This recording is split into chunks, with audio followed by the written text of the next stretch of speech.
apartment change moved me because somebody needed the space. So, all right. That looks good. I'm excited. I'm very excited about the cake. All right. Ben's there. Okay, cool. In theory, that should work. I guess you can type to them and see if can you get hear sound. the sound. All right, I'll be back in like 2 minutes.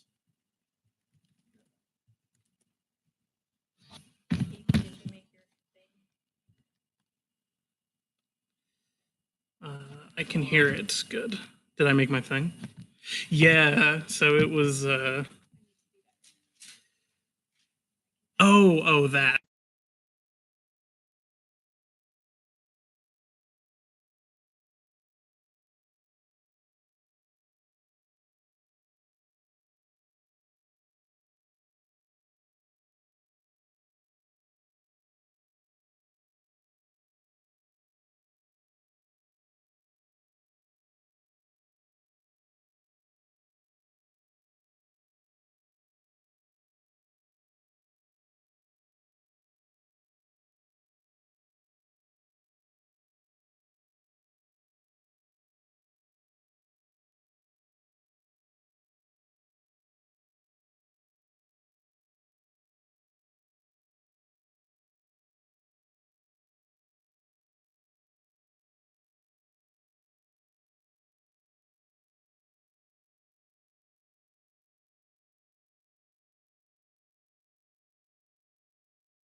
Yeah,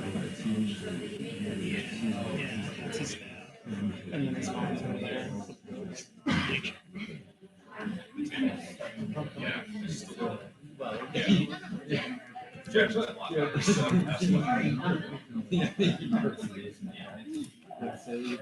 Okay, let's get started.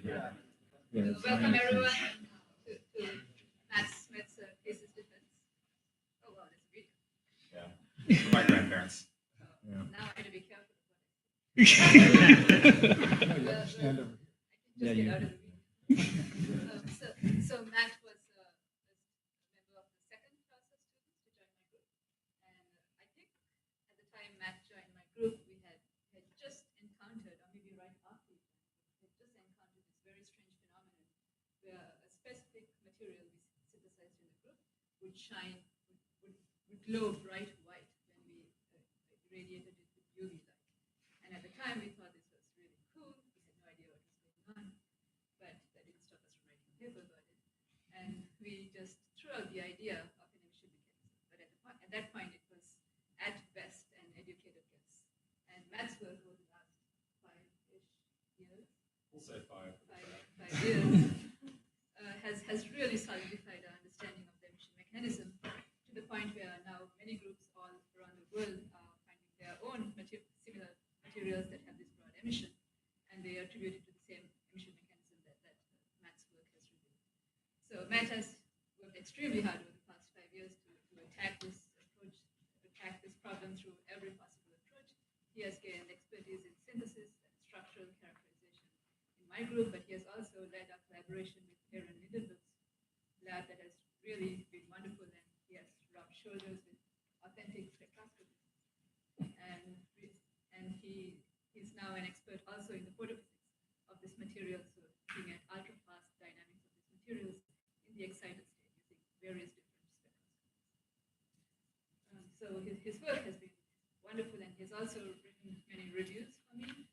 So the first draft of the first paper that Matt gave me read like the Declaration of Independence. my only feedback to Matt was to lighten up. And since then, Matt has given me beautiful manuscripts that have required very little work from me, and his writing has been so good that he's now my go-to person to write any kind of review, because I know that I don't have to check Matt's work. And whenever we disagree, I know that he's probably right. So this has made my life much easier. So Matt, I haven't given away anything. Not much. All right, well, thank you, Hema, for the kind introduction. I'm really excited to be standing before you here today, not only to talk about my research, but because I get to use my good laser pointer that glows yellow. So that's really why I'm up here. What really motivates a lot of our research in the Brunidasa lab is What is that? Is it this CW? 587 nanometers, not continuous wave, because the technology is pretty lousy. You hold it for more than 15 seconds, the diode burns out. It's also pulsed.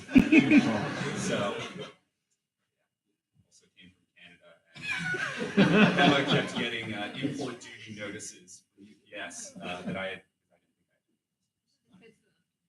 had. So, laser's been to a lot of places, and I think probably only used it like twice. Anyway, this is a composite satellite image of the Earth at night, and what should immediately stand out to you is that we really like to leave the lights on. In fact, lighting is such a key part of the modern human condition that it consumes nearly 20% of global electricity production. And unfortunately, most of this is immediately lost as waste heat because we rely on fairly inefficient technologies such as incandescence or fluorescent light bulbs. Solid-state lighting, which involves passing a current through a diode rather than a filament or plasma to produce photons, has the potential to offer significant energy savings. But beyond emitting photons of, say, any particular color, for indoor illumination, we really want to strive towards white light illumination to replace the technology that exists in our ceilings today.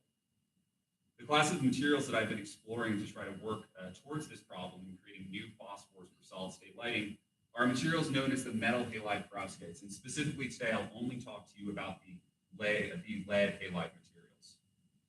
This is a crystal structure of a three-dimensional lead halide perovskite. It consists of corner-sharing octahedra of lead and iodine ions in this case, connected in 3 dimensions to form this inorganic lattice. And you have small cations such as methylammonium, cesium, or permanidium provide a charge balance. Now, these materials, the 3-dimensional lead halide perovskites, are really remarkable solar cell absorbers. But for photoluminescence properties, the materials we're most interested in are a subclass of these, known as the layered lead halide perovskites. And we call these layered materials because they consist of sheets of these corner-sharing metal halide octahedra connected in only 2 dimensions. We can think of these as being abstractly derived from slicing along these specific crystallographic planes of the parent 3-dimensional material. Of course, that's not actually how we make these. Instead, by combining a source of lead, a source of a halide, and a larger organic cation, such as hexammonium or phenethylammonium, we're able to, via solution state self-assembly, make bulk, large amounts of these powders, large centimeter scale single crystals, which not only means that these materials are generally synthetically pretty accessible, but also that because we can make so much of them so easily, you can do many different kinds of spectroscopy. One of the things that really astonished me when we were trying to write about these reviews of perovskites is that these materials have an extremely long history. In fact, the first reports of the layered halide perovskites actually predate the discovery of X-rays. So they occurred in the 19th century. And in that time, this field of materials has really exploded. And because you have your choice of not only metal, but your choice of a halide and choice of organic cation, there's a massive base space for the chemists to explore. And this has led to a number of really wonderful structures being reported over the years. Unlike their apparent 3-dimensional materials, the layered lead halide perovskites are highly excitonic semiconductors. What I mean by this is that upon photoexcitation, you can form electrons and holes in the inorganic layers, the semiconducting inorganic layers of the perovskite. However, the Coulombic attractive interaction between the electron and hole is so strong that these 2 particles are really bound together in a neutral quasi-particle, or exciton.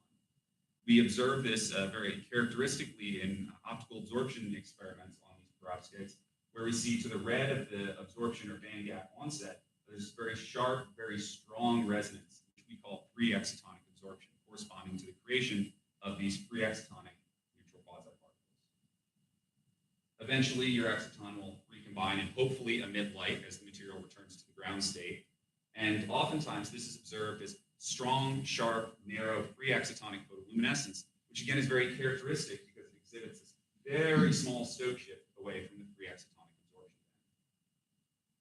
Inorganic semiconductors typically have exciton binding energies, or the amount of energy required to separate a free carrier, separate a free exciton into free carriers, on the order of single digits or tens of millielectron volts. However, in the layered hybrid perovskites, the lead halide materials in particular, the exciton binding energies are on the order of hundreds of millielectron volts. And this is because of 2 cooperative effects known as dielectric and quantum confinement. And looking into these effects was really my own entry into the layered halide perovskites. Quantum confinement arises from the fact that the exciton is confined, or the wave function is confined, only to the 2-dimensional inorganic layers. It cannot penetrate into the very insulating organic layers. And quantum and dielectric confinement arises from the mismatch in dielectric constant from the non-polarizable organic layers and the much more highly polarizable inorganic layers. Now, when our lab began a few years ago, really we were coming at the perovskites as materials from a chemist's perspective. And one of the things that most interested us about these materials was their amenability to post-synthetic modification. A really simple example, this is one of the first reports from our lab of post-synthetic modification in these perovskites actually occurs in just a parent 3-dimensional perovskite. We're exposing a 3-dimensional lead iodide perovskite to either bromine or chlorine, results in the corresponding lead bromide or lead chloride 3-dimensional perovskite. This is actually a really powerful technique for tuning the optoelectronic properties of these materials. And you can actually tune the band gap of these 3D perovskites across the entire visible range of the electromagnetic spectrum, because the valence band maximum character is very strongly tied to the halide.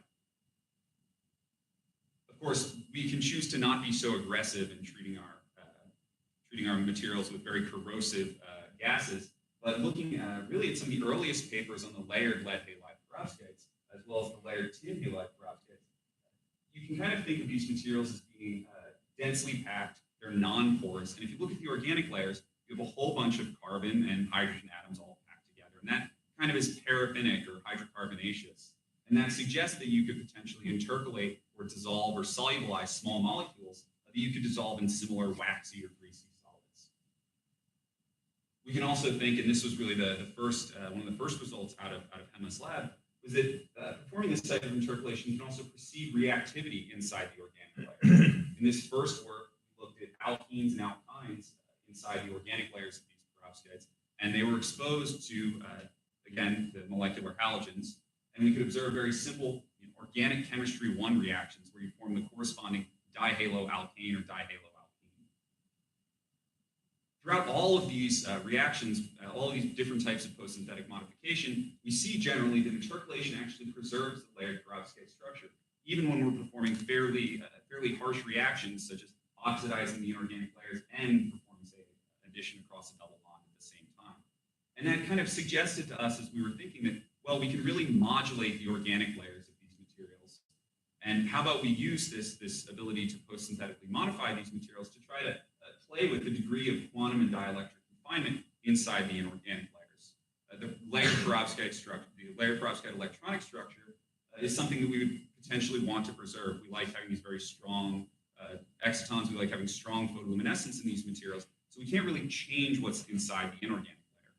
But by including things inside the organic layers of these materials, we can potentially modulate what's actually happening or modulate remotely what's happening inside the inorganic layers.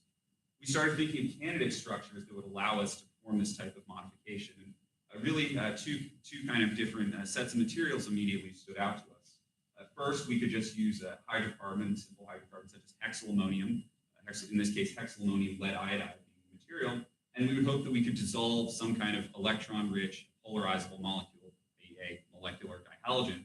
But we don't just want to dissolve the material. We don't just want to dissolve the intercalant. We also want it to stay there, and so we need to create some kind of binding pocket.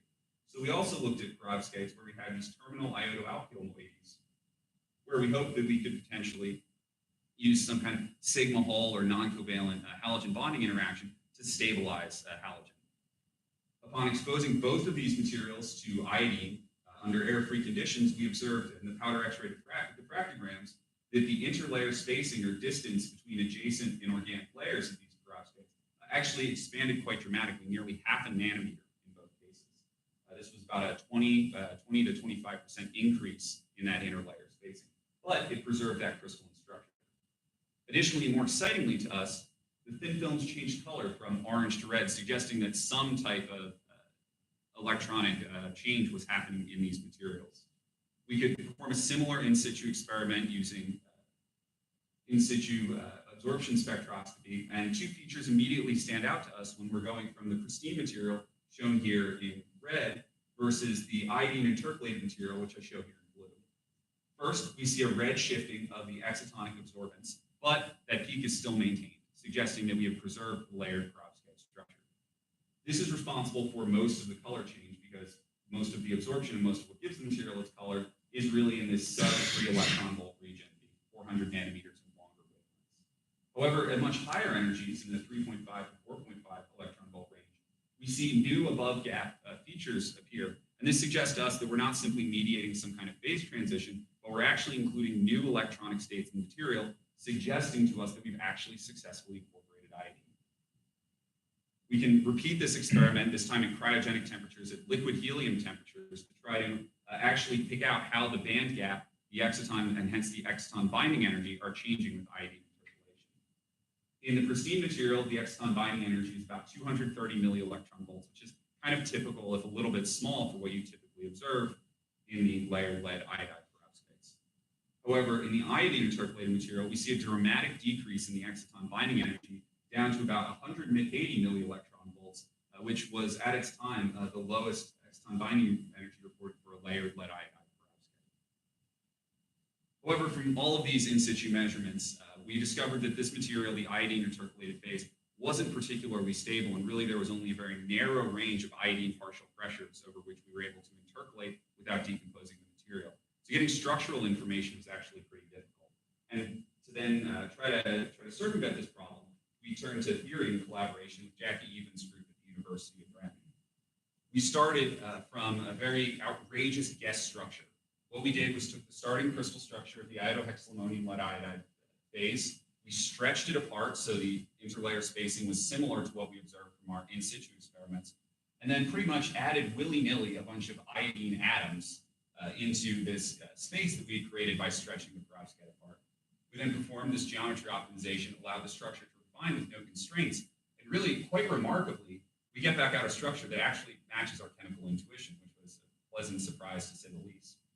Now we have, instead of discrete iodine atoms, iodine molecules, which appear to interact with both the terminal alkyl iodides, but also the terminal iodide, or the apical iodides of the lead halide layers, suggesting a mechanism by which this iodine is stabilized inside the material. With these both pristine and interpolated structures in hand, we can then throw a suite of electronic structure calculations of the material to try to understand how we might be changing or why quantum and dielectric confinement might be changing.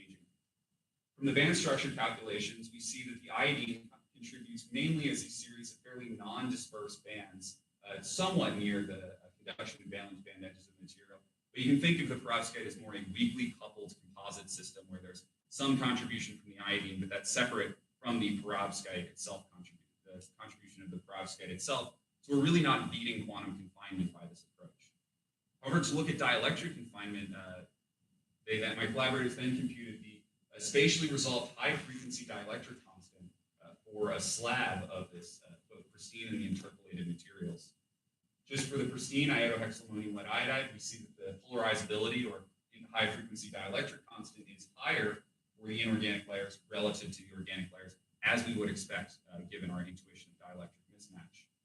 However, when we go and actually look at the iodine intercalated structure, now we've really inverted the normal dielectric profile in these layered halide perovskites, where the inside of the organic layer is actually much more polarizable than what we observed in the inorganic layers themselves, suggesting we're really starting to actually beat dielectric confinement without really fundamentally changing the structure of these materials. Of course, once we have these results, we then would say, well, what happens if we expose these materials to more oxidizing halogens, to bromine and chlorine? And when just treating the material with bromine gas, we see that we oxidize pretty much every single iodine or iodide in the system. We have replacements now. We have lead bromide inorganic layers, and kind of surprisingly, we actually replace the alkyl iodides. And this is sort of strange because we're treating it with bromine, which is kind of an atypical reaction compared to, say, treating a terminal alkyl iodide with a bromide source. If we repeat this experiment, though, with just a stoichiometric amount of bromine, we actually selectively oxidize the inorganic layers while leaving the terminal alkyl iodides untouched. And this is really remarkable because we cannot make a perovskite of this type in solution because, of course, we need some source of bromide to form the lead bromide inorganic layers, and that pretty much immediately would exchange and react with the terminal alkyl iodides. So overall, I think this idea of, again, continuing post-synthetic modification in these materials is a really powerful paradigm. We can not only preserve the layered perovskite structure, but we can also create metastable species that are essentially inaccessible from the solution state. And also with these ideas, we can create more complex, more diverse organic layers that really allow us to circumvent traditional limitations, or what we typically think of as the layered perovskite electronic structure. So for those of you closely paying attention, you'll notice that while I've thrown up a ton of crystal structures so far, all of them have pretty much had this flat, actually all of them have these flat inorganic layers. This is what a typical layered lead halide perovskite looks like. But you can think of other ways of connecting corner-sharing metal halide octahedra to create layers. We call the material with flat inorganic layers the 001 type lead bromide perovskites because they resemble slices again cut along the 001 crystallographic plane of the parent three-dimensional material. There are hundreds of these reported, and for the layered lead halides, their behavior is pretty much all the same. You see that strong, sharp free excitonic absorption, strong, sharp, minimally Stokes shifted free excitonic photoluminescence, and there's about 20 years of research that says this is what you put in, this is what you get out. However, there's another class of materials that's much less explored. These are called the 110 type perovskites, where now we have corrugated inorganic layers. And this topology is really comparatively uncommon. I think in the combination of the Cambridge Crystal Structure Database and our own private database, there are fewer than 10 of these compared to the several hundred of 001 perovskites that have been crystallized. What really kicked off, again, the project of understanding white light emission in MS Lab was the discovery that while the absorption spectrum of these 110 materials looks pretty much identical to what we see in the 001 perovskites, that in fact the photoluminescence is a marked departure. Instead of being narrow, it's now extremely broad. Minimal stoke shift has been replaced with a massive stoke shift. And the material, instead of emitting one very select color, now actually has photoluminescence that spans the entire visible range of the electromagnetic spectrum, which appears to our eyes as white light. Now, again, with the pretty picture I can show, thanks to NASA at the beginning of my talk, I can say things like, well, lighting consumes nearly 20% of global electricity production. And so really, again, that switch to solid state lighting is imperative because even small changes we make in efficiency has a huge effect pretty much everywhere upstream. However, one particular problem with illumination that you don't see in other energy technologies such as photovoltaics is that not only must you be efficient, but you also need to be visually appealing. We live, whether we like it or not, in a very visual world. And so our light sources need to look like what we're used to, like candlelight, like the incandescent lights that we've had hundreds of years of experience with. So one way to achieve this in solid state lighting is to mix different phosphors or different emissive materials. You can start with a blue emitting, light emitting diode. You can then mix that with some type of yellow emitting phosphor. The combination of these two gives the appearance of white light. Another more complicated way is starting from an ultraviolet or UV LED, or the LED is invisible to your eyes, and have both blue, green, and red phosphors all together and generate the appearance of white light. However, neither of these is really an ideal case because it involves sort of a not horribly difficult, but a somewhat difficult engineering challenge, which is how do we mix all of these different optically active species together to get that white light back out. Also, if phosphors age at different rates, the color of the light changes with time. Again, we're extremely sensitive to illumination. So really, the ideal is actually what we kind of stumbled into at the outset. If you have a single material that you can pump with ultraviolet light, so a colorless solid, like what we have in the layered lead bromide perovskites, we can excite it with an ultraviolet LED, and then you get all of your photons back out that you need to perceive white light from a single material. Now, there aren't a lot of mechanisms that can explain this type of very broad photoluminescence, especially in the absence of any kind of obvious defect or emissive state. And the one to which we sort of hitched our wagon at the outset was this idea of radiative recombination of self-trapped excitons. More simply, we can think of these materials as excited state defects. And a great example of this actually occurs in the parent material, lead bromide. Upon photoexcitation, we form electrons and holes in the lead bromide lattice. I'm just showing sort of a cutout of it here. But what's special about these types of materials that are self-trapped excitonic emitters is that the degree of electron phonon or carrier lattice coupling is so strong that you actually achieve a net energetic stabilization of the excited state by moving the atoms away from their ground state positions and having carriers or excitons localize on these new almost molecular dimer-like species. These species can be relatively long-lived, but eventually they will recombine. Hopefully they will emit some kind of light. And then the material, and this is why we call them excited state defects, returns to its original, pristine, undistorted ground state. Now, again, as Hema said, we sort of put forth this hypothesis of exciton self-trapping, but we really wanted to try to pin down what was the mechanism or follow the fate of the carriers from photoexcitation to relaxation back down to the ground state. And this was really where our collaboration with Aaron Lindenberg's lab really kicked off.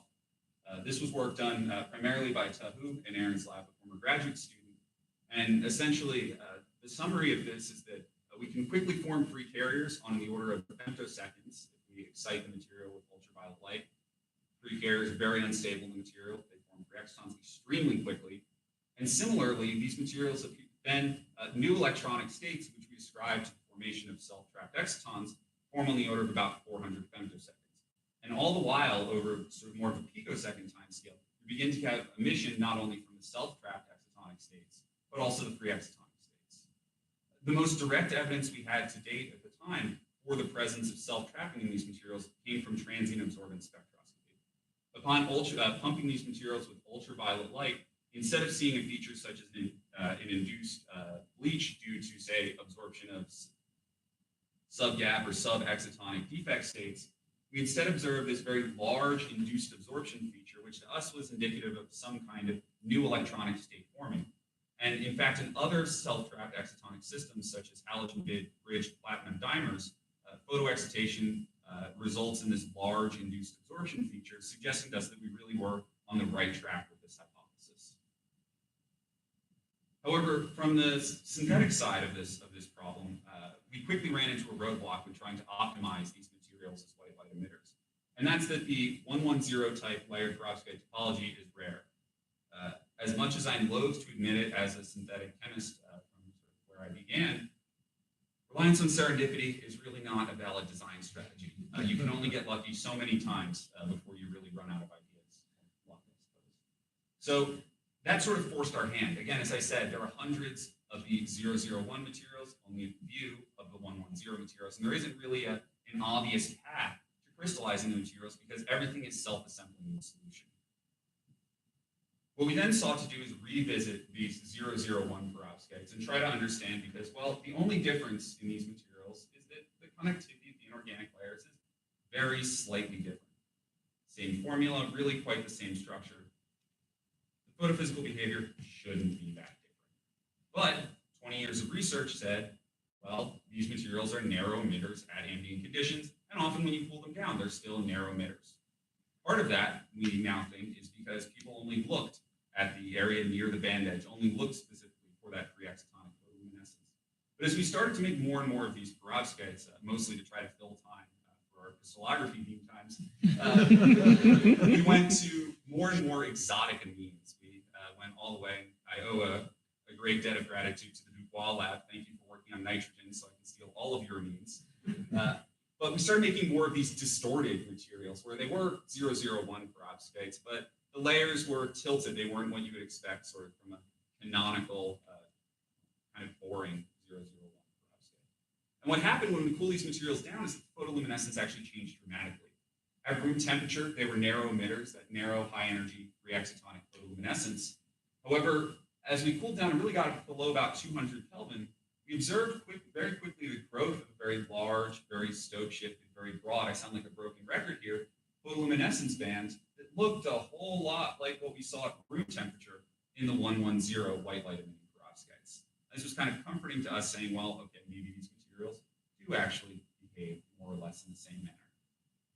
We started looking more carefully at that temperature-dependent photoluminescence data, and we observed that if we sort of bin our photoluminescence into two different processes, a narrow free excitonic emission and a broad self-trapped stoke-shifted photoluminescence, when we look at the integrated intensity ratio of these two processes, it actually really varies a lot as a function of temperature. And thus, this was indicative of some kind of thermally activated process where these two states, the free excitonic and self-trapped excitonic states, are in thermal or electronic communication. With much finer temperature steps, and if we look at the natural log of this broad to narrow emission intensity ratio, we actually see that it almost obeys some kind of Arrhenius-like or Arrhenius-oid relationship, which to us really suggested that there is a simple model that potentially describes thermally activated trapping and detrapping. We can start from the ground state, excite the material populated with free excitons. There's some small activation energy barrier going from the free excitonic to the self-trapped excitonic state. And there's a much larger activation energy barrier for detrapping back to the free excitonic state. And all the while, both of these states have the decay pathway of emitting or perhaps unluckily not emitting back down into the ground state. We can take this kind of very simple phenomenological model, which had also been used to characterize behavior in more canonical self-trapped excitonic emitters such as pyrene, and think about how this relates to the photoluminescence. And this was work that we spent a fair amount of time with Aaron in particular trying to derive this relationship. And essentially, we can see that qualitatively, the natural log of this broad to narrow emission intensity ratio is actually more or less directly proportional to this self-trapping depth or difference in energy between the free and self-trapped excitonic states. This gives us kind of a trivial rule in our minds that, well, if we're trying to optimize broad photoluminescence over narrow, we really want to make this self-trapping depth as large as possible. We can repeat our analysis for a whole host of layered lead bromide perovskites, and we see that as we cool the materials down, they pretty much all obey relatively the same behavior. Starting at higher temperatures, there's often primarily free excitonic photoluminescence. You start to cool the material down, the self-trapped or broad photoluminescence becomes stronger and stronger. continues to get stronger, eventually potentially asymptoting as you get down to sort of liquid helium or more cryogenic temperatures. But while all these materials behave essentially similarly, if we look at one particular temperature point, we see that the absolute value of this ratio actually varies quite dramatically. Now, as I mentioned before, we've crystallized all these perovskites. They all have different organic cations, which means that their structures are slightly different. In fact, this is often really easily reflected in the inorganic layers of these perovskites, where we have, say, different distortions. Things are octahedral are tilted differently. And this presented to us really a great opportunity to not only try to relate structure with an observed difference in the photoluminescence properties, but with the model that we have, take that a step further and instead relate structure directly to the energetics of self-trapping, relating our ground state crystal structures to this excited state, sort of ultra-fast phenomenon, something that's kind of mentally very far away, but still we could search for structural correlations. Adam Jaffe and I, the former Grunidas Lab grad student with whom I worked very closely on this project, spent a very long time thinking of every single structural parameter that we could imagine, and several that we actually just straight made up in these layered lead bromide layers. And it turns out that actually, while we looked at things like bond lengths, bond angles, deviations from ideal octahedral symmetry, more complex torsional angles, we found a strong correlation when looking at octahedral tilting. We can proxy octahedral tilting by this lead, bromine, lead bond angle. And it's not actually the overall degree of octahedral tilting, which had been observed to affect things in the perovskites, such as the optical band gap, but rather its out-of-plane component, where the plane is the inorganic layers themselves, that actually most strongly correlates to the observed broad to narrow photoluminescence intensity ratio. A great example of this occurs in two different perovskites. The first, sort of a more boring classical perovskite, where we see essentially no out-of-plane distortion, some degree of overall octahedral tilting. But over the entire temperature range that we surveyed, we see essentially negligible broad photoluminescence. However, in a material with the same or relatively similar amount of overall octahedral tilting, but a much larger out-of-plane component of that tilt, we see that, again, upon cooling, the broad photoluminescence band grows much more quickly and eventually comes to dominate over the photoluminescence spectrum of these materials. Again, we can repeat this analysis for all of the perovskites, all those layered lead bromide perovskites in our series, and we actually see a pretty strong linear correlation with increasing out-of-plane distortion to an increased propensity to exhibit broad photoluminescence at any given temperature. This actually provided to us a further degree of indirect evidence for our self-trapped exciton hypothesis in these materials, because self-trapping is a very highly localized phenomenon. It's something that's taking place on an angstrom scale over one or two lattice sites. And when we looked at all of these crystallographic parameters, because these perovskites often have multiple crystallographically unique lead and bromine atoms, we observed that, in fact, it's the largest measured value for a single crystal of the out-of-plane octahedral distortion, rather than its average value over multiple crystallographically unique lead, bromine, lead angles, suggesting that whatever emissive species we have is being confined to sort of those most pre-distorted or most distorted sites inside the lattice of these materials.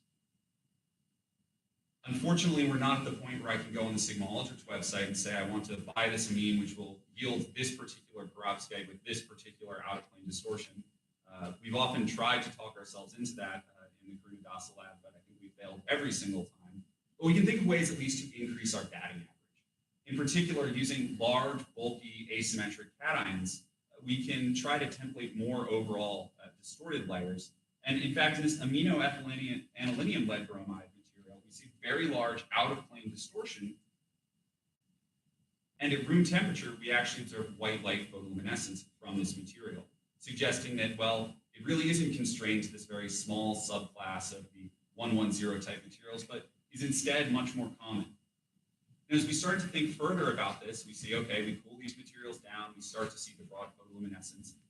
It appears to really, again, be common to all the layered lead bromide perovskites.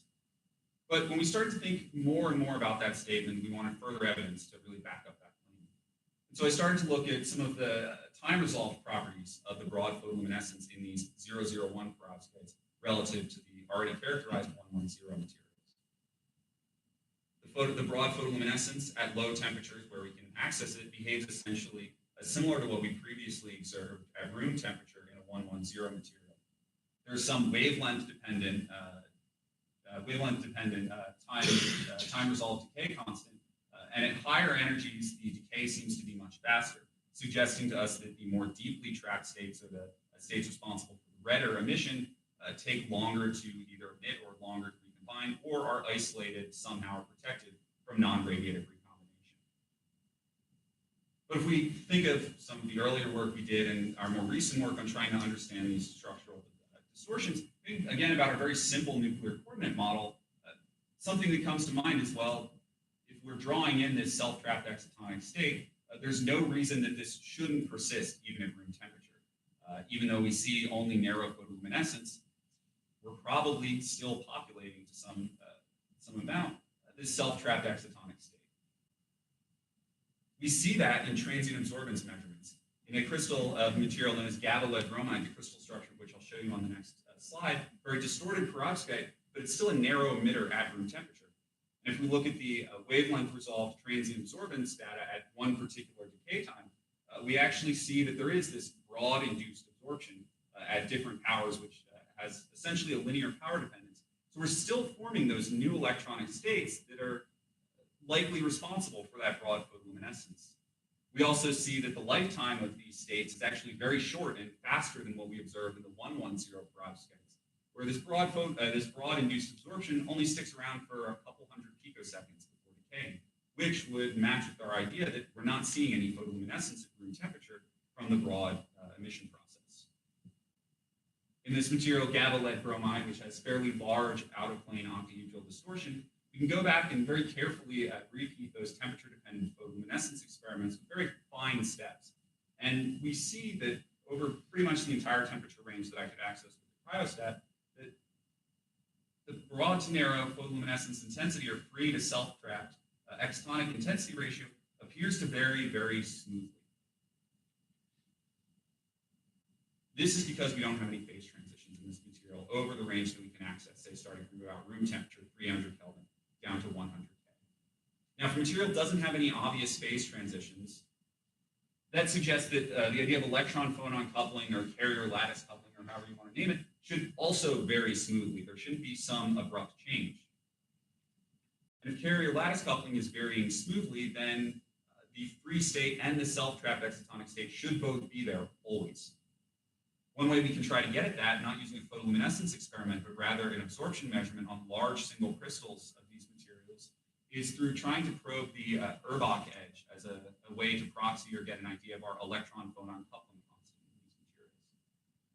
Direct bandgap excitonic semiconductors have an exponential distribution of low absorption coefficient states to the red of that exciton peak. And that's often observed in a lot of materials and ascribed to, say, an exponential distribution of defects, some other kind of distribution of absorbing states. But there are temperature-dependent theories that say, well, this is actually because of localization of, momentary localization of excitonic states. When we have a particular temperature dependence, we can calculate from fits to the Urbach tail, or those low absorption coefficient regions, an Urbach slope or steepness. We can then perform this measurement as a function of temperature and fit a critical steepness coefficient, which is more or less inversely proportional to the electron-phonon coupling constant.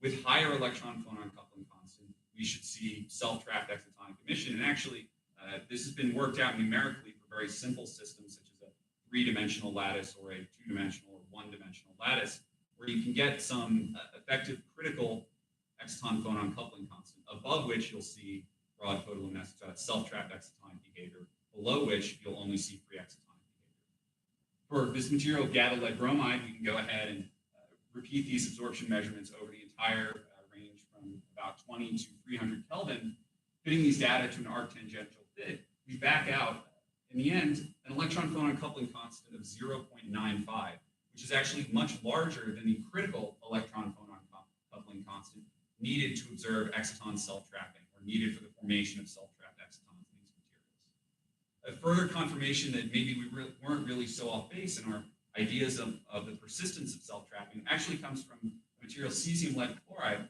where in a paper from about 17 years ago, at room temperature and cooling the material down, the authors observed that there was a fairly high steepness, fairly low electron-phonon coupling constant, and you only observed narrow emission. However, upon a phase transition, Urbach steepness changes really dramatically, and now they observe some kind of weak, broad red photoluminescence. So there's really kind of an abrupt change in the presence of this type of phase transition, which again we're not seeing in these materials, suggesting to us that really self-trapping is always present in these perovskites. Now we want to have self-trapped excitons in the case where we're trying to make white light emitters, but there's a lot of interest in the layered lead bromide and layered lead iodide perovskites as visible light emitters at room temperature for narrow emission, because we can potentially use them in display technologies. For that, we want quantum efficiencies to be as high as possible. And if we're always having excitons self-trapping, that suggests that we have some potential non-radiative decay pathway, because obviously we're not observing the broad photoluminescence. But that's something that may actually provide a fundamental roadblock or a fundamental speed limit on the quantum efficiency of these room temperature narrow emitters, which almost suggests an inverse design rule for us, that really we want perovskites that have as little propensity as possible to exhibit this broad photoluminescence, drawing on our earlier design rules, these sort of boring, very minimally distorted materials, but there still might be some real fundamental physical limit to what we can actually achieve. Of course, as we start to think more and more about this idea of, say, electron-phonon coupling strength, observing or not observing self-trapping, a lot of these parameters depend on very simple materials parameters. Things like lattice stiffness, even more simply, dimensionality, coordination number of the lattice sites. And there's no reason that we really have to restrict ourselves to the perovskites.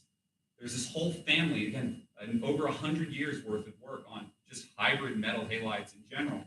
And as part of work that I performed in collaboration with Brian Watson, former postdoc at the Dausgaard group in the materials science, we started just looking at more of these lead bromide materials. And really our entry point into this was moving away from ammonium cations, because they're often extremely water soluble, which could present a stability limit for these layered materials if we were trying to use them in any sort of commercial application. Unfortunately, I'll spoil my own story. It turns out this cation trimethylsulfonium is actually exceptionally soluble in water. So that was kind of a mistake on our part. But we saw really remarkable photoluminescence when we, at room temperature, we can take these materials, this very white powder, we can excite it with high energy ultraviolet light. And instead of observing white light photoluminescence, this time we still see this very broad, very Stokes-shifted PL, but instead it's actually in the near IR.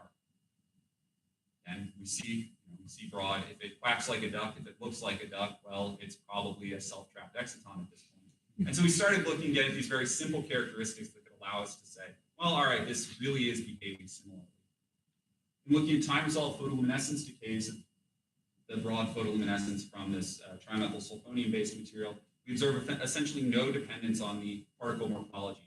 Whether it's large single crystals shown in red or very finely ground powders, decay times are pretty much the same, which provides kind of an indirect way to rule out surface states or surface areas contributing to the broad photoluminescence. This material is an extremely weak red emitter. The quantum efficiency is so low it's pretty much impossible to measure. But as we cool it down, we see the photoluminescence becomes much, much stronger very quickly, but also narrows up. This is similar to what we observe in the 110 and 001 lead bromide perovskites, where starting from a, say, sub 1% or several percent emitter at room temperature, by the time we get down to liquid nitrogen temperature, we estimate that the photoluminescence quantum efficiency is on the order of about 80 to 90%. So there's really this dramatic temperature dependence, which again provides sort of another piece of indirect evidence or circumstantial evidence for the role of vibrations in these materials. We can look at photoluminescence power dependence, and we see essentially a linear dependence of the photoluminescence intensity on the incident excitation power.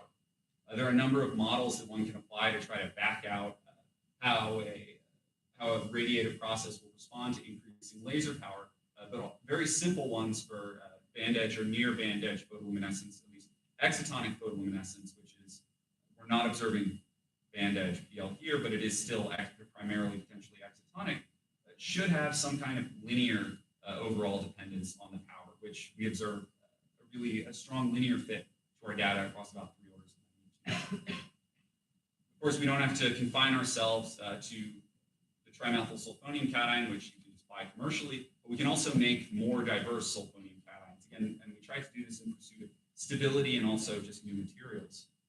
Combining dimethyl sulfide and dibromobutane, took me a while to remember what that word was. I don't do organic chemistry anymore.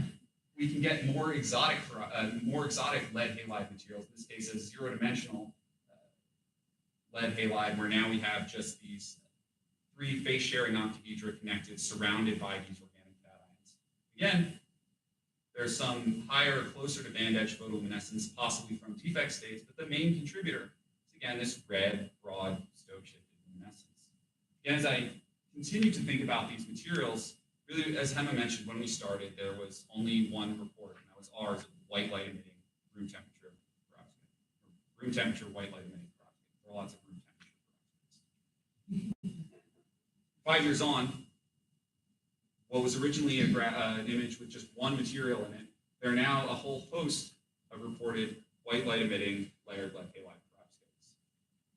And through some of our work, we really observed that there are structural trends that are possible for us to back out from careful comparison of specific parameters and specific energetic and specific photoluminescence parameters in these materials.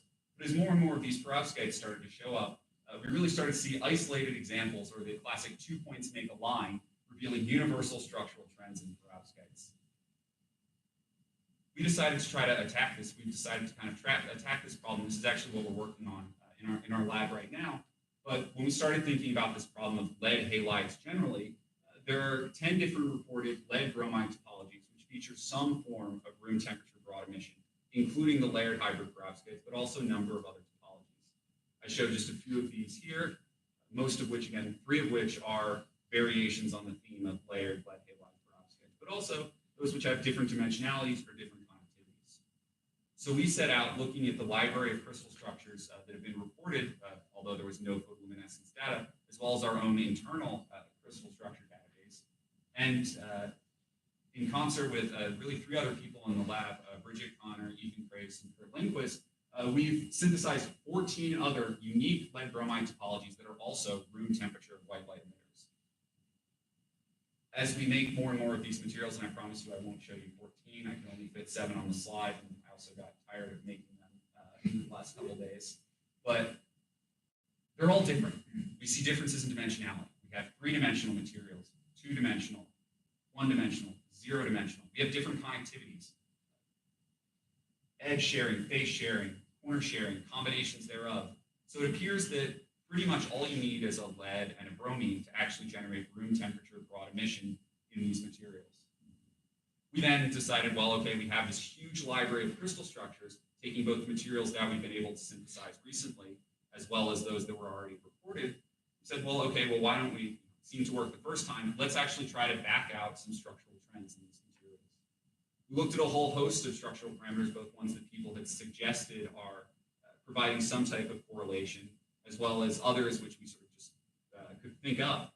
And when we're looking at this very diverse set of potential variables that relate to a key photoluminescence parameter in these materials, the full width half max of the broad photoluminescence are almost as a proxy for how distorted the excited state would be. We don't really see much of a correlation. We can try to bin it based on connectivity. We can try even more variables. And pretty much everything that we look at, unfortunately, we don't really see some simple, obvious structural correlation. And to me, while this is kind of disappointing because it would be easier to report the structural correlation in the absence of it, it really goes back to some of the original ideas that we put forth in our first efforts with Aaron's lab, which says that there is not only some contribution from just the emission breadth from the nature of the self-trapped exciton, but that the excited state's also heterogeneous. There are many different types of exciton self-trapping, which include both intrinsic or exciton self-trapping in a pristine material, or extrinsic, where there's some defect-assisted self-trapping taking place. So again, it kind of reminds us that while we can look for these trends, there really is more about the photophysics that's left for us to discover, and that this heterogeneity provides a roadblock for us now, but really an opportunity in the future to try to understand truly how this broad photoluminescence works in these materials. Now, although we've been able to move things really much further ahead from where we were when Hema started her lab in 2013 and 2014, I think there are a lot of opportunities out there for people to really come in and make a real change in these materials. One of the problems that I can now, and I'm proud to say that with Aaron's lab, I've literally scoured the globe or traveled across the globe trying to understand this problem, the structure of the self-trapped exciton. What does this look like? And every time I talk about these materials, this is the question we always get. We have ideas about it. We can go off of the past of what it looks like in lead bromide, but these are complex materials, and actually knowing what that distorted state looks like is something that we really need to pursue if we want to try to push quantum efficiencies higher when we have a total understanding of these materials. Additionally, a lot of the work relating electron-phonon coupling to exciton self-trapping in self-trapped excitonic materials generally was done primarily in the 60s and 70s, and there's really not a whole lot of work that's followed onto that. And that means that a lot of the theories have been worked out for very simple solids, things like condensed rare gases, things like salt, sodium chloride.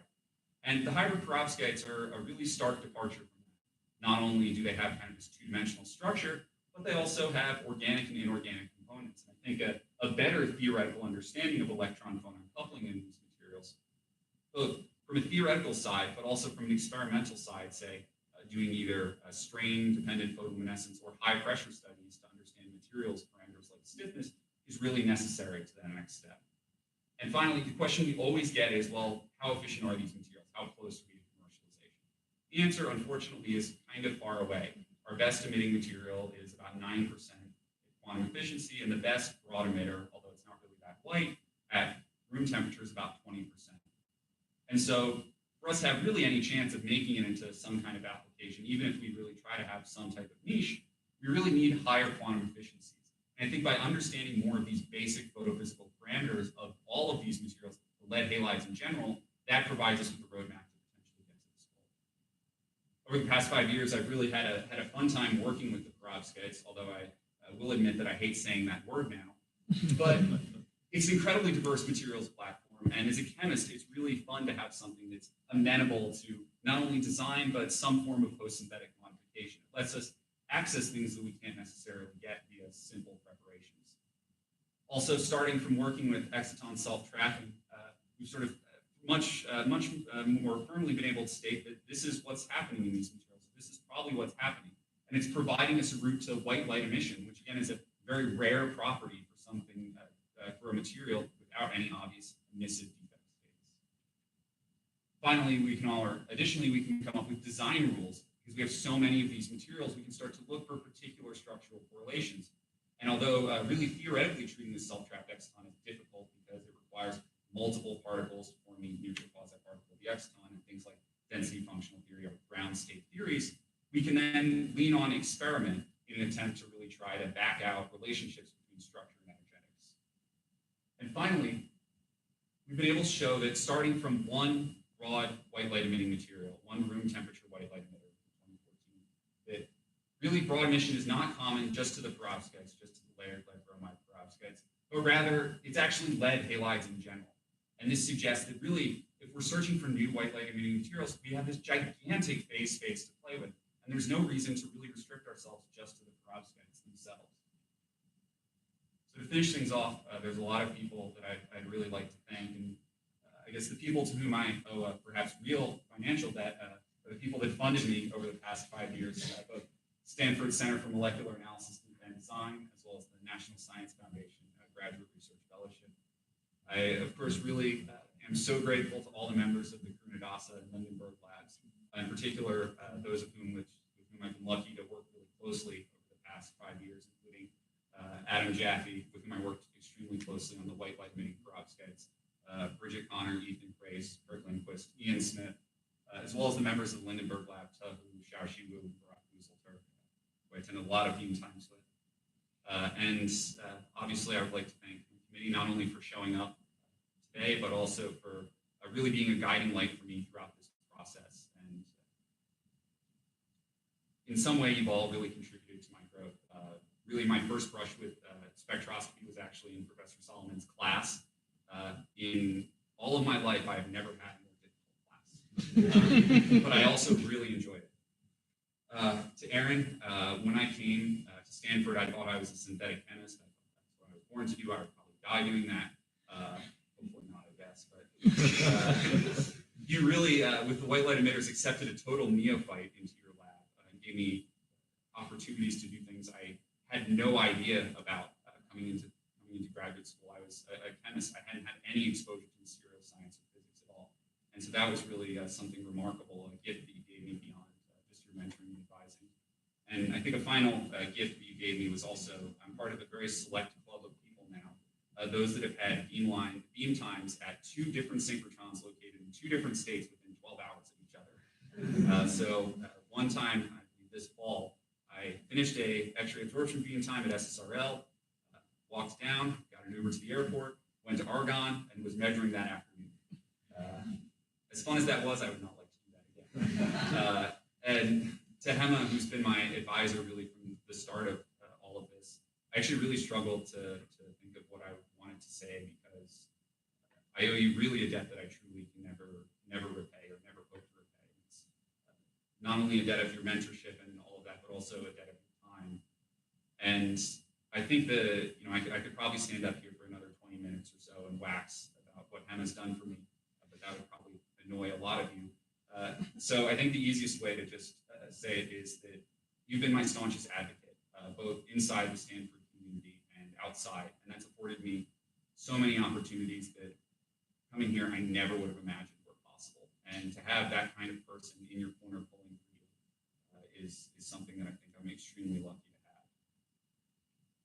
have. Of course, my lab knows that I really like cliches, and while it takes a village to raise a child, it also really takes a large number of people to do research in this modern era. Science is a team sport, and there are a lot of people that I've really relied on over the last 5 years or so. In particular, Ann Olive, our former administrative assistant, who made all the administrative bits of graduate school kind of magically disappear under the rug, and I am eternally grateful for that, as well as all the members, again, of the Karina Das lab, and in particular Diego, the first postdoc in Hema's lab, someone that really brought me on board, taught me how to do all kinds of new chemistries, things I had no prior experience with. And that slide takes a long time to load. There are a lot of people also outside of the Stanford scientific community that I really am, to whom I'm really indebted.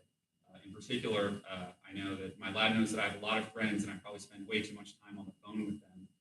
But there are people that have been there for me really every step of the way. In particular, my roommate Luke, who's actually drove in today to see me. He's been my roommate for the past 3.5 years. My lab mates were not only good scientists, but also pretty good people. I like this photo because I once showed it in group meeting because I didn't want to talk about the structure of a perovskite. That did not go over well. Finally, all my college friends that have sort of stuck with me ever since I first walked on the campus of Haverford College, and I still get to see a few times a year. And then really the friends that have been there for me since the beginning, since I first stepped foot in kindergarten, since I first started thinking about school, even those that were there before I knew how to go to the big boy potty. And Matt, I will tell you, I put that up there before I knew you were coming. So that was the cosmic humor. Of course, I'd also like to thank my parents, my mom, my dad, also his parents, for everything that they've done for me. There aren't words for it. To my little sister, Julie, who took time off of one of her first days of her PhD studies to come out and visit me. You were the fastest friend that I've ever made, and I'm really grateful to have you in my life. And finally, the person that really got me interested in science is my grandfather, Stanley Chmielewski, who was, for about half a century, a research photographer. And thanks to Stanford's infinite access to pretty much every journal ever written, as well as some conversations I had with him a couple years ago, I discovered that he's actually the first author, first published author in my family tree. And unfortunately, he's the first person to publish in a chemistry journal, surprisingly, in the American Journal of the Leather Chemists Association in 1959. And I didn't say it at the time, but Emma mentioned about how I write, and that it was questionable. And I think I know where I got it from. Just to paraphrase lightly from his paper, semi-micro techniques for the evaluation of leather finishes. In formulating a basic research program in this area, many questions come to mind. Much work has been done in recent years. In studying these problems, we've utilized 2 techniques which are giving us answers to some of these questions. The technique, so simple, cheap, and accurate.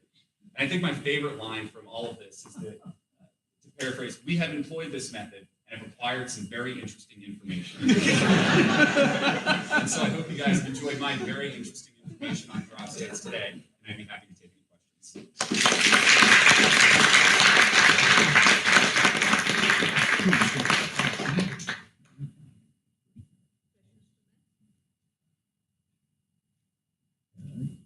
I have just two public questions. I'm wondering, so you are still correlating the outer plane angle with the broadband emission? For the 001 lead bromide perovskites, yes. Because you have like the local zero-dimensional ones. Yeah. So that was the first parameter that I thought it was okay. Is there a way we can come up with an out of plane distortion when we have, say, all of these different connectivities, these different dimensionalities? There's not that kind of unifying parameter, and that's why I primarily looked at things such as shifts from deviations from octaneutral symmetry, bond distances, things that were common to all of the materials. And the other thing is, you went from white to red when you did the sulfonium. Is that because of a different linkage between the octahedra, the color shift, and the broadband emission? One of them is phase share. Yeah, that's an insightful question, and that's what we thought at the outset, because most of the perovskites that exhibit white light emission they're white light emitters. The color's white. There's a report of a compound exhibiting only edge sharing photoluminescence, and that was bluish. It was still pretty broad, but it was pretty shifted to the blue region of the spectrum. The phase sharing was the first report, and these were the first reports of phase sharing on T-turn. It was red, and that suggested to us, that there was some kind of tunability based on connectivity. But as we made more and more of those materials, that's actually kind of broken down. And I tried to look at other parameters such as Stokes shift to see if there was some rational role there, and there really wasn't, which was surprising to me. I thought that there really should be. Might be good to clarify that when you didn't see any kind of correlation, you were actually looking at the y-axis was emission point. Yes. Whereas for the out of plane tilting, the y-axis was not emission point. Yeah, that was the propensity to exhibit broad photoluminescence at any temperature. So those are two different. So the outer plane angle you do feel correlates with the ability to see the broadband. Yes, In the because we 110. think it sort of correlates with self-tracking depth. And that has to do with the structural distortion associated with self-tracking. I would think so, yes. Thank you. I have two questions. One is to be short, the other one is a bit long. Very sorry, the long one. When you talk about white light emission, solid-state lighting, people will be interested in knowing what is the quality of the white light, like what is the correlated color temperature, what is the color rendering index or luminous efficiency. You guys look into those parameters, or like one also limitation is if your emission is beyond 700, which is beyond the detection limit of stimuli, that kind of hurt the efficiency of that. So is there a way to maybe shift the spectrum below 700? Yeah, so Brock brings up an interesting point.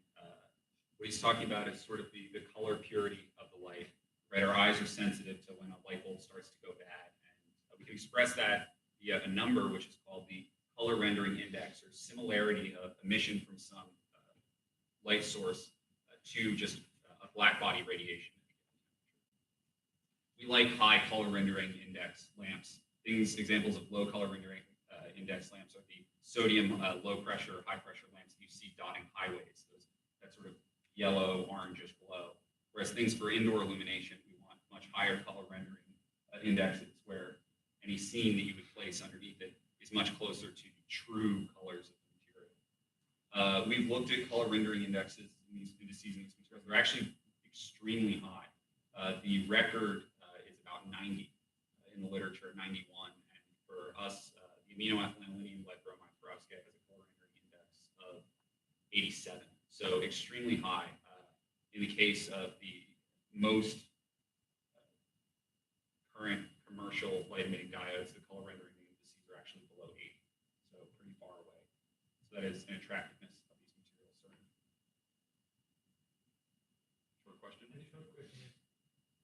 heat up the 110 perovskite? Or did you try it? I don't know. But if you were to try, you would just see decrease of the emission coming from the self-tracking. So when we heat up these materials, generally the quantum efficiency just sort of falls off the cliff. It's already kind of low. But we do see that in the white light emitting materials that the broad emission appears to get weaker. These materials are also not super thermally stable, and so going to higher temperatures, say above 100 degrees Celsius, is difficult. But we do see some changes, not a huge amount of spectral changes, which suggests that we kind of have a self-trapping depth or activation energy barriers that are comparable with thermal energy.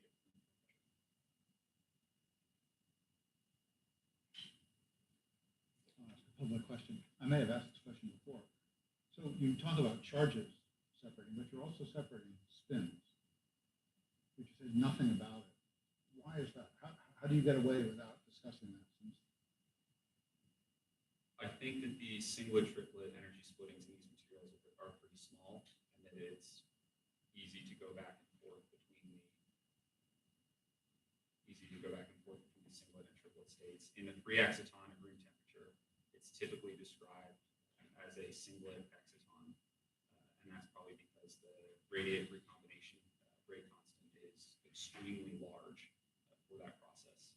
When you cool these materials down, you certainly see both singlet and triplet contributions to the narrow photoluminescence. In particular, that's been done extensively for lead iodide perovskites, where you still see something with picosecond lifetime, that free excitonic recombination, singlet free excitonic recombination.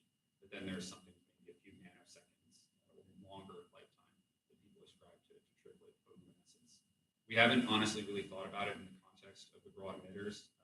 In a lot of the early studies on these materials, say sodium chloride, people were able to identify both singlet and triplet contributions of singlet and triplet self-trapped excitons.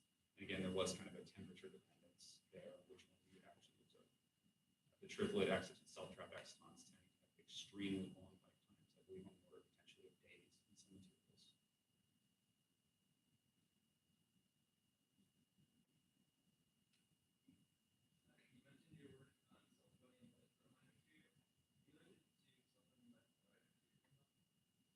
We tried to make some sulfonium-like chlorides. The sulfonium cation, as I mentioned, is water-soluble. It's also not particularly stable. So really that was a sense of chemical intuition leading me quite awry. I think I tried to crystallize some lead chloride materials, but also the insolubility of lead chloride is a problem. You also can't use acid with the sulfoniums because you'll just create dimethyl sulfide. Decompose the sulfonium. So you're restricted to things like dimethyl sulfoxide and dimethyl formamide, and you really can't get very much lead chloride. Can I ask one more public question? As a complete outsider, what is so special about lead? Fascinating question.